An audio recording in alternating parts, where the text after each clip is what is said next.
আসসালামু আলাইকুম। Loss stop বিডির পক্ষ থেকে আপনাদেরকে জানাই স্বাগতম।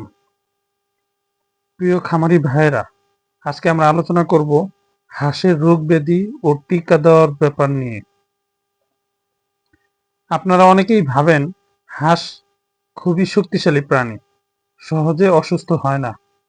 কথাটা আংশিক সত্য হলেও একবার যদি হাঁসের ভিতরে রোগ ঢুকে যায়, তখন পুরো খামারটাই কয়েকদিনের মধ্যে শেষ হয়ে যেতে পারে।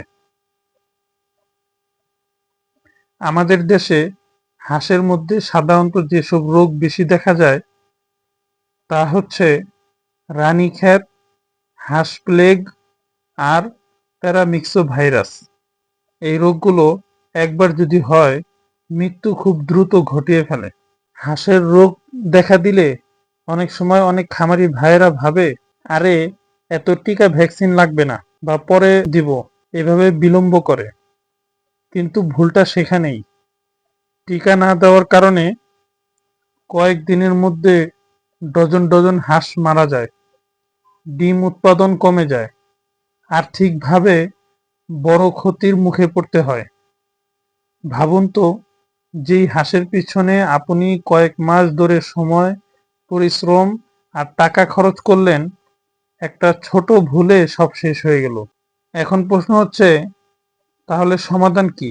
সমাধান হচ্ছে, প্রথমত প্রত্যেক খামারি ভাইদের উচিত খামার শুরু করার দিন থেকেই একটা ভ্যাকসিন শিডিউল তৈরি করা। কোন বয়সে কোন টিকা দিতে হবে, অ্যাটলিস্ট নিকটস্থ ভেটেরিনারি ডাক্তার থেকে সেটা জেনে নেওয়া।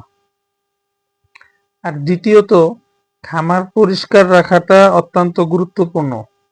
বিশেষ করে পানির জায়গা যদি নোংরা হয়, তাহলে রোগ ছড়াতে 1 মিনিটও লাগে না। অতএব এই ব্যাপারটাতে সতর্ক থাকতে হবে। আর তৃতীয়ত, অসুস্থ হাঁসকে সুস্থ হাঁসের সঙ্গে কখনোই রাখা যাবে না।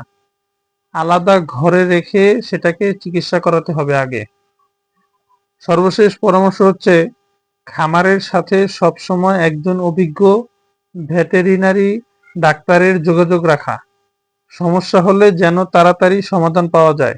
প্রিয় খামারি ভাইয়েরা, একটা ছোট টিকা হয়তো আপনার কাছে বাড়তি খরচ মনে হতে পারে, কিন্তু সেই টিকা বাঁচিয়ে দিতে পারে আপনার হাজার হাজার ইনভেস্ট করা টাকা, এমনকি পুরো খামারও। তাই দয়া করে টিকাকে অবহেলা করবেন না। সর্বশেষ, ভিডিওটি ভালো লেগে থাকলে লাইক দিন, অন্য খামারিদের সাথে শেয়ার করুন, আর খামার বান্ধব আরো তথ্য পেতে আমাদের চ্যানেলটি সাবস্ক্রাইব করতে ভুলবেন না।